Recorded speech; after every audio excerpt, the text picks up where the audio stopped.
Hey! Hello my little Cliff viewers. Right, video 25. I've just watched 24. I was quite impressed at the start with the radio and whatnot, but it tailed off at the end and I just kind of went, and if anybody's got any pictures. So I apologise for that. I don't know what happened with that one, but it went a bit skew-whiffed at the end. Hang on a second. See, just drink me coffee. I am human. Right, video 25. Right, this next one. I'm just going to load it up now. Here we go. Right, the Queens Hotel on the on Attercliffe Road and on the corner of Shirland Lane. Right, I'll read what I've got about it first, and then I'll go into a bit of detail. Excuse me.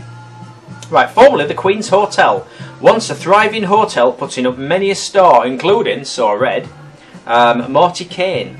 And a few others. Attercliffe was once a place of entertainment, a big place of entertainment. In fact, it was once as on par with actual Sheffield town. So I've read, what with the streets and the shops, one of the biggest kind of like, I suppose, shopping streets and areas compared to Sheffield. And a lot of stores, started off in the area and went around all the working men's clubs and pubs. So it's got quite a bit of history, which I would like to, I suppose, do another YouTube one day about it, actually, about the entertainment and stores and that. Work and time permitting, but I shall get around to it. I'd love to do that. Anyway, blah blah blah blah blah. The last person to own this place was my Uncle Pete, to my knowledge. This was in '92, so obviously it's changed since, probably. Which is my dad's twin brother, and also my Uncle Derek, who's passed away now, bless his soul. Also ran it for a while for him as well.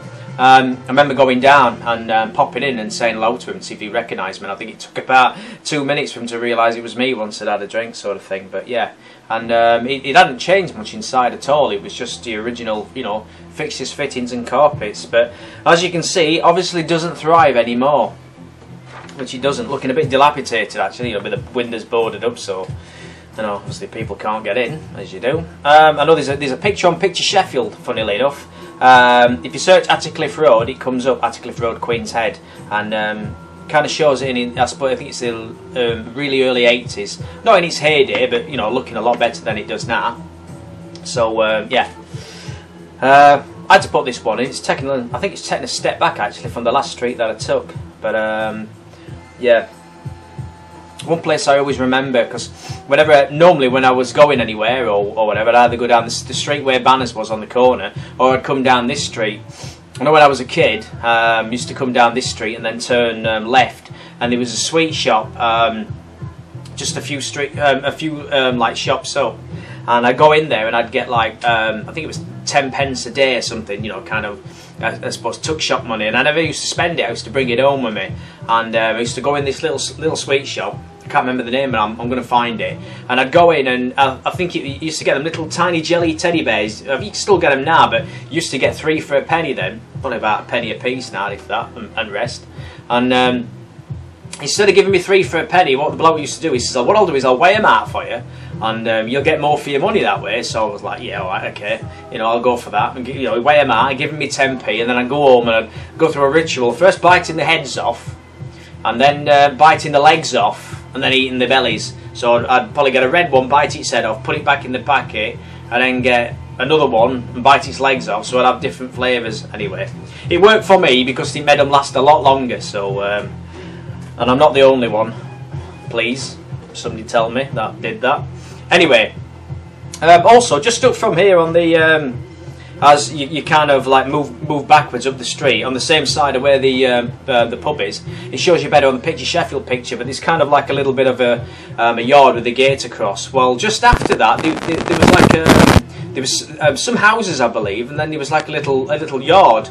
And I used to walk down there. And I think it was an auto body shop behind or something. There wasn't much else, but there was a wall. And what I used to do, rather than walk down to the bottom and go down Attercliffe Road, or even if I was coming the other way, I'd sneak down there, climb on the wall, and then walk down this wall, which would take me onto the next street. And I don't know what it was, because it was pretty high up on one side, but because I'd done it, because I'd not managed to not fall off it, as you do, it used to fascinate me, and I used to love it. And it used to be like my big challenge to walk down this wall and get to the other side. And get me onto the next road. And I think I'm trying to think when it came out. It came out between On the other picture where Ladbrokes was, and the next road down. But yeah, I used to take a little shortcut up there. It was brilliant. So, but yeah, the Queen's Hotel. Funnily enough, because this is on I said the corner of Shirland Lane. Is it Shirland Lane? Yeah, corner of Shirland Lane. Just up when we were kids, right? Just up on the right-hand side of this road, there used to be a mosque, and we used to have some great fun because every Sunday outside the mosque, all these black cabs and taxis would be parked outside, and there used to be a great big long line in them. And when they used to go in the mosque and pray, they all used to leave the shoes outside. And what we used to do, I was made to do because all the rest were doing it, you know, type of thing. There was about 3 in us. We used to go and swap all the shoes over and throw them over the top, and put them on top of the taxis and whatnot, and whittling them, allegedly. And we used to find that great fun. That was fantastic entertainment every Sunday. It's like, let's go and swap shoes over down at mosque. And we used to run down there and get all these shoes and throw them about, of course. I mean, because everybody did it, didn't they? Yeah. Yeah. So that's what I remember about the Queens Head Hotel, and the road going up. So not much left of it now. Not much left of the road either. It's kind of all like empty apart from the you know, the little housing estate, like I said, that they built there now. So there's not a lot to remember it by, but you know, the pub's still there. You never know. I don't know if it's been opened again since. I'm not sure. Like I said, this was 92. When I went down last time, I don't remember it being opened again. I'm not so sure. Let me know if it was. Let me know if it is opened again. Anyway, that's the Queen's Head Hotel on Attercliffe Road.